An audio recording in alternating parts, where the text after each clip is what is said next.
Bismillahirrahmanirrahim. Assalamualaikum warahmatullahi wabarakatuh. Alhamdulillahirabbil alamin hamdan katsiran thayyiban mubarakan fihi kama yuhibbu rabbuna wa yarda.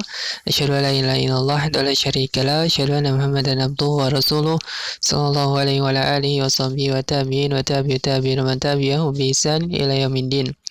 Hadisin rahimani wa rahimakumullah barakallahu fikum. Alhamdulillah, dengan izin Allah Ta'ala kita bisa bertemu kembali. Insyaallah kita akan melanjutkan pelajaran kita di pelajaran akidah pada kelas 5 ini. Dan barakallahu fikum. Allahumma inni as'aluka ilman nafi'an wa rizqan thayyiban wa amalan mutaqabbalan. Pada pertemuan kali ini kita melanjutkan di pelajaran yang keempat. Ya, bisa dibuka di buku kalian. Tidak boleh mencintai orang yang memusuhi Allah dan Rasulnya, yaitu orang-orang kafir ya. Dan orang-orang, jadi mereka-mereka yang memusuhi Allah dan Rasulnya. Nah, kita tidak boleh mencintai mereka. Atau dengan bahasa lain ini namanya adalah al-bara ya. Jadi di dalam akidah kita, dalam masalah keimanan itu ada masalah al-wala dan al-bara. Al-wala itu artinya mencintai, loyalitas ya. Al-bara itu berlepas diri. Nah, kita akan bahas ya pada pertemuan kali ini. Nah, yang pertama adalah al-wala. Al-wala adalah mencintai dan menolong Allah dan Rasulnya serta kaum mukminin dengan ucapan dan perbuatan. Ini makna al-wala ya, terhadap orang-orang mukmin kita harus berwala pada mereka, yaitu mencintai dan menolong mereka.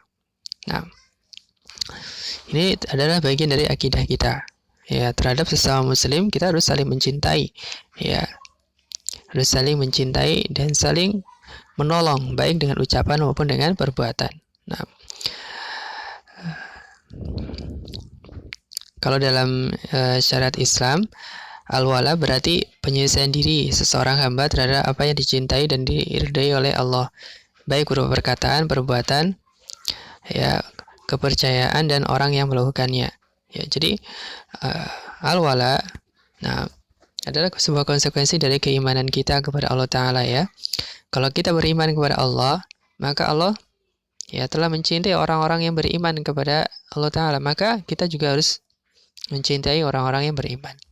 Dan Allah juga sebaliknya membenci orang-orang yang membenci Allah ya, yaitu orang-orang kafir dan selainnya. Maka kita juga harus membenci apa yang dibenci oleh Allah Subhanahu wa Ta'ala. Nah, ini konsekuensi dari atau keharusan dari keimanan. Nah, barakallahu fikum. Kemudian al-bara berarti penyelesaian diri seorang hamba terhadap apa yang dibenci dan dimurkai oleh Allah ya, kebalikannya tadi ya. Nah, jadi apa yang dibenci dan dimurkai oleh Allah kita juga ya harus membenci dan menjauhi ya dari apa-apa yang dibenci dan dimurkai oleh Allah Subhanahu wa Ta'ala. Nah, ini merupakan bentuk dari keharusan keimanan kita kepada Allah Subhanahu wa Ta'ala. Nah, dalilnya ya adalah di surat Al-Mujadalah ayat yang ke 22 ya. Allah Ta'ala berfirman, A'udzubillahi minasyaitonirrajim. La tajidu qauman yu'minuna billahi wal yawmil akhir yuwadduna man haddallaha wa rasulahu walau kanu aba'ahum aw abna'ahum aw ikhwanahum aw ashiratahum ulaika kataba fi qulubihimul iman wa ayyadahum biruhim min wa yudkhiluhum jannatin tajri min tahtihal anharu khalidina fiha radiyallahu anhum wa radu an ulaika hisbullah ala inna hisballahi humul muflihun. Kamu tidak akan mendapati suatu kaum yang beriman kepada Allah ya, dan hari akhir mereka saling berkasih sayang ya dengan orang-orang yang menentang Allah dan Rasulnya ya. Jadi kepada orang-orang yang menentang Allah dan Rasulnya ya tidak akan terjadi kasih sayang ya, sekalipun orang-orang tersebut, orang-orang yang tadi menentang Allah dan Rasulnya adalah orang-orang yang dekat dari sisi kerabat di sini dikatakan bapak-bapak kita atau anak-anaknya, ya, atau saudara-saudara mereka atau keluarga mereka.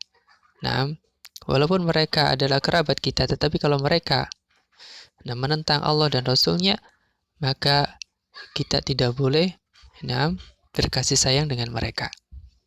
Berkasih sayang dengan mereka, ya.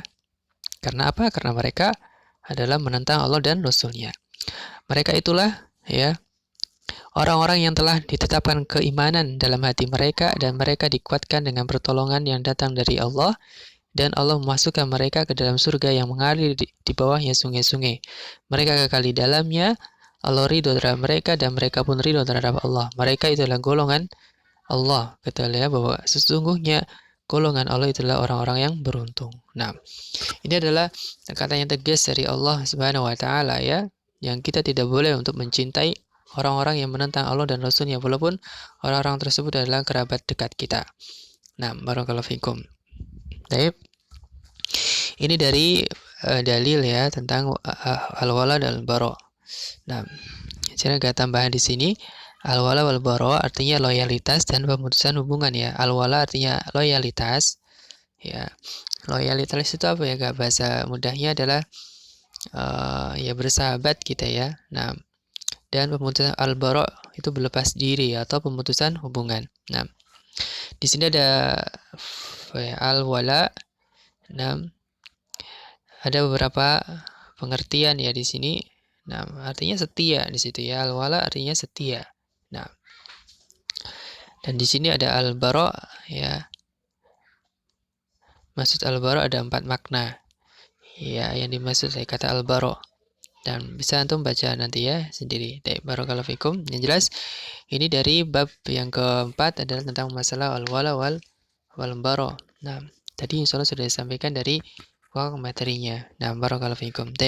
Sekarang kita lanjutkan di pelajaran yang kelima, yaitu tentang al-hanifiyah. Al-hanifiyah. Al-hanifiyah adalah sebuah milah atau agama yang dianut oleh Nabi Ibrahim alaihissalam, yaitu dengan meninggalkan kesyirikan dan dibangun di atas landasan keikhlasan kepada Allah Azza wa Jalla. Al-hanifiyah yaitu adalah dia mentauhidkan Allah dan menjauhi kesyirikan, ya. Allah Ta'ala berfirman, ya, di dalam surat An-Nahl ayat 123, ya.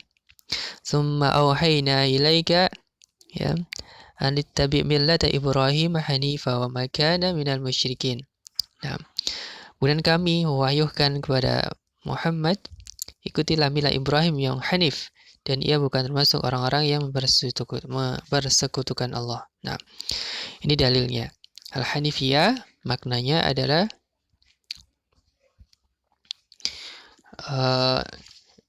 makna al-hanifiyah nanti disebutkan di belakang, ya, setelah ini. Nah, al-hanif adalah lurus di atas tauhid dan meninggalkan kesyirikan. Itulah makna al-hanif, ya. Al-hanifiyah sendiri adalah agama Nabi Ibrahim. Al-hanif maknanya lurus di atas tauhid dan meninggalkan kesyirikan. Nah, inilah, ya, sebagai bentuk dari pengalaman atau pengamalan dari firman Allah Ta'ala, "Wa ma khalaqtul jinna wal insa illa liya'budun." Tidaklah aku menciptakan jin dan manusia melainkan mereka untuk beribadah hanya kepadaku saja. Nah, makna ibadah adalah mentauhidkan. Perintah Allah yang paling besar adalah tauhid dan larangan yang paling besar adalah syirik. Nah, ini adalah Islam yang sebenarnya, ya. Islam adalah tadi mentauhidkan Allah dan menjauhi kesyirikan. Nah, jadi sama antara al-hanif dengan al-Islam, sama. Nah, ini adalah Islam yang sebenarnya. Barakallahu fikum. Ini dari pelajaran yang kelima, ya. Nah, sengaja dijadikan satu di kali pertemuan untuk meringkas waktu. Barakallahu fikum. Wallahu ta'ala alam. Subhanakallahumma bihamdika asyhadu an la ilaha illa anta astaghfiruka wa atubu ilaik. Assalamualaikum warahmatullahi wabarakatuh.